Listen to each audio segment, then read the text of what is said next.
بسم اللہ الرحمن الرحیم۔ السلام علیکم ورحمۃ اللہ وبرکاتہ۔ منیفہ وائس میں آپ سب کو خوش آمدید۔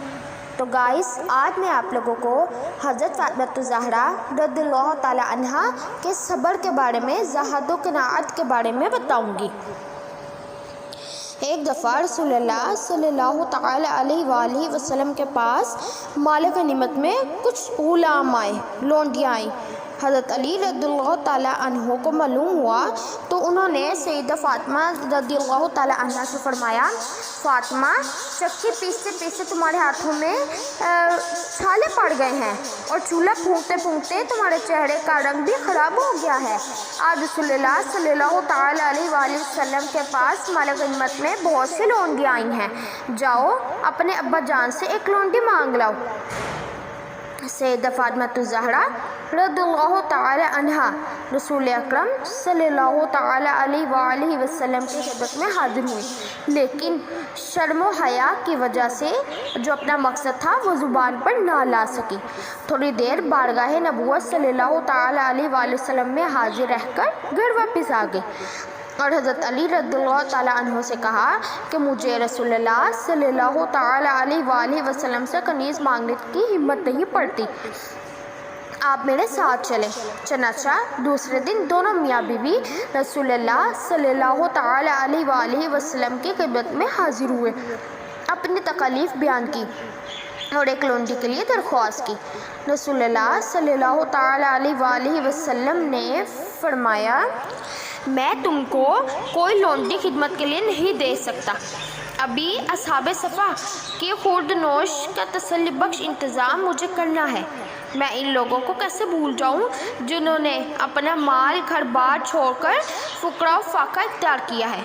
رسول اللہ صلی اللہ تعالی علیہ وآلہ وسلم کا ارشاد سن کر دونوں میاں بیوی خاموشی سے گھر چلے گئے۔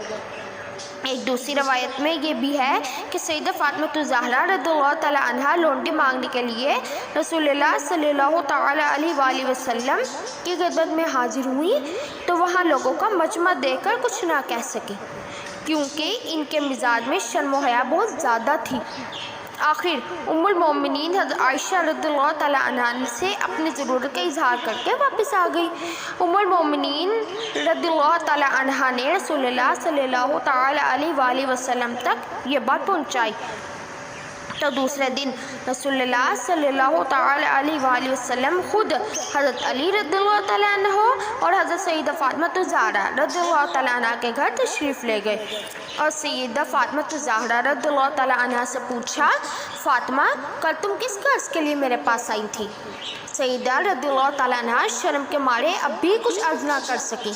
اس موقع پر حضرت علی رضی اللہ تعالیٰ عنہ نے عرض کیا، یا رسول اللہ صلی اللہ تعالیٰ علیہ وآلہ وسلم، فاطمہ کی یہ حالت ہے کہ چکی پیستے پیستے ہاتھوں میں چھالے پڑ گئے ہیں، مشک بھرنے سے سینے پر رسی کے نشان ہو گئے ہیں، ہر وقت گھر کے کاموں میں مصروف رہنے سے کپڑے میلے ہو جاتے ہیں۔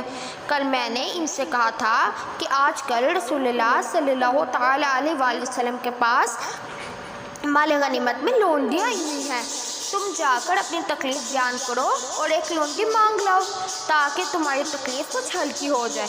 یہ درخواست لے کر کہ یہ کل آپ کے پاس حاضر ہوئی تھی۔ رسول اللہ صلی اللہ تعالی علیہ وآلہ وسلم نے فرمایا، بیٹی، بدر کے یتیم، شہیدوں کے یتیم تم سے پہلے مدد کے حقدار ہیں۔ پھر آپ صلی اللہ تعالی علیہ وآلہ وسلم نے فرمایا، تم جس چیز کی خواہش مند تھی اس سے ایک بہتر چیز میں تم کو نہ بتا دوں؟ حضرت فاطمہ الزہرا رضی اللہ تعالی عنہا نے فرمایا، ضرور ابا جان۔ تو رسول اللہ صلی اللہ تعالی علیہ وآلہ وسلم نے فرمایا، ہر نماز کے بعد 10 بار سبحان اللہ، الحمدللہ اور اللہ اکبر پڑھا کرو، اور سوتے وقت 33 بار سبحان اللہ، 33 بار الحمدللہ اور 34 بار اللہ اکبر پڑھا کرو۔ یہ عمل تمہارے لیے لونڈی اور غلام سے بڑھ کر ثابت ہوگا۔ سیدہ فاطمہ الزہرا رضی اللہ تعالی عنہا نے عرض کیا، میں اللہ اور اللہ کے رسول صلی اللہ تعالی علیہ وسلم سے اسی حال میں راضی ہوں۔ سبحان اللہ۔ تو گائز آج میں نے آپ لوگوں کو حضرت فاطمہ الزہرا رضی اللہ تعالیٰ عنہا کے صبر کا ایک واقعہ سنایا۔ امید کرتی ہوں آپ کو میری ویڈیو بھی اچھی لگی ہوگی۔ اگر آپ کو میری ویڈیو اچھی لگی تو اس کو لائک، شیئر اور سبسکرائب کرنا مت بھولیں گا۔ ملتی ہوں اپنے نیکسٹ ویڈیو میں، تب تک کے لیے اللہ حافظ۔